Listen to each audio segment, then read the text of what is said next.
మహాభారత యుద్ధం, దీని గురించి తెలియని వాళ్లు ఉండరు. దీని గురించి ఎంత చెప్పినా తక్కువే. ఇది పాండవులు, కౌరవులు మధ్య జరిగిన మహాసంగ్రామం. ధర్మ, అధర్మల మధ్య జరిగిన మహాయుద్ధం. కాని ఈ యుద్ధంలో ఓ అద్భుత యోధుడు ఉన్నాడు. అతను యుద్ధాన్ని కొన్ని క్షణాలులోనే ముగించగలడు. కాని యుద్ధంలో పాల్గొనలేదు. ఆ యోధుడు ఎవరో, ఆయన కథ ఏంటో తెలుసుకుందాం రండి. ఆ మహావీరుడి పేరు బర్బరికుడు. భీముని మనవడు, ఘటోత్కచుని కుమారుడు. చిన్న వయస్సులోనే సకల విద్యలను అభ్యసించిన యోధుడు. ఒకసారి బర్బరికుడు ఒక దట్టమైన అడవిలో ఘోర తపస్సు చేస్తాడు. అప్పుడు మహాశివుడు ప్రత్యక్షమై 3 బాణాలను వరంగా ఇస్తాడు. ఆ 3 బాణాల ప్రత్యేకత ఏమిటంటే, మొదటి బాణం శత్రువులను గుర్తుపెట్టగలదు, రెండో బాణం బలహీనవర్గాన్ని రక్షించగలదు, మరియు మూడో బాణం మొదటి బాణం గుర్తుపెట్టిన శత్రువులందరినీ క్షణాల్లో నాశనం చేసి యుద్ధాన్ని కొన్ని క్షణాల్లో ముగించగలదు.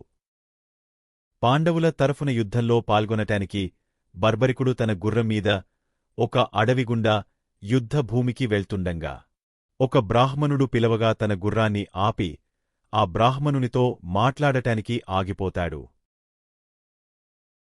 ఓ వీరుడా, నువ్వు ఎవరి తరఫున యుద్ధం చేయటానికి వెళ్తున్నావు అని ఆ బ్రాహ్మణుడు బర్బరికుడిని అడుగుతాడు. అప్పుడు బర్బరికుడు ఆ బ్రాహ్మణుడు ఎదురుగా కూర్చొని ఎప్పుడు బలహీనవర్గానికే సహాయం చేస్తా అని జవాబు ఇస్తాడు. దానికి ఆ బ్రాహ్మణుడు నవ్వుతూ బర్బరికుడితో, నువ్వు పాండవుల వైపు సహాయం చేస్తే కౌరవులు బలహీనులు అవుతారు. సరే, కౌరవులు బలహీనపడ్డారు అని వారికి సహాయం చేస్తే పాండవులు బలహీనపడతారు. అంటే నువ్వు యుద్ధంలో పాల్గొంటే బలహీన వర్గం ఎప్పటికప్పుడు మారిపోతూ ఉంటుంది. అప్పుడు నువ్వు ఎవరి తరఫున పోరాడతావు అని ప్రశ్నిస్తాడు. అది నిజమే అని బర్బరికుడు మెల్లగా తన 3 బాణాల వల్ల యుద్ధానికి ఎంత ముప్పో గ్రహించి, ఓ బ్రాహ్మణోత్తమా, ఈ సమస్యకు నా దగ్గర జవాబులేదు, నీవే ఏదైనా ఉపాయం చెప్పని అడుగుతాడు. దానికి ఆ బ్రాహ్మణుడు, నాకు నువ్వు ఒక వరం ఇస్తా అంటే నేను ఉపాయం చెప్తా అని అంటాడు. వెంటనే బర్బరికుడు ఆశ్చర్యపోతూ, వరం ఇస్తాను అని మాట ఇస్తాడు. ఆ బ్రాహ్మణుడు నవ్వుతూ తన నిజరూపమైన కృష్ణుడిలా మారి, నీ తల నాకు ఇవ్వు అని వరం కోరుతాడు. మరి ఇస్తావా అని సందేహంగా అడుగుతాడు.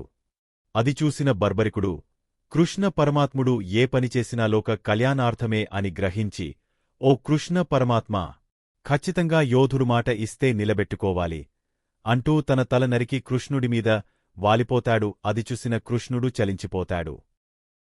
ఓ మహాయోధుడు, ఓ త్యాగమూర్తి, తన తల ఇచ్చి చరిత్రలో చిరస్థాయిగా నిలిచిపోయాడు. కృష్ణ పరమాత్ముడు బర్బరికుడి తల యుద్ధానికి అసలైన సాక్షి అని యుద్ధభూమిలో అందరికీ కనపడేలా ఒక కొండ అంచున ఉంచుతాడు. అప్పుడు కురుక్షేత్ర యుద్ధం మొదలు అవుతుంది. యుద్ధడంకాలు, శంఖనాదాలతో యోధులు తమ భయాన్ని త్రోవపెట్టి ధనుస్సులను, ఖడ్గాలను బిగువుగా పట్టుకొనగా ఎటుచూసిన యోధులతో రణభూమి నిండిపోతుంది.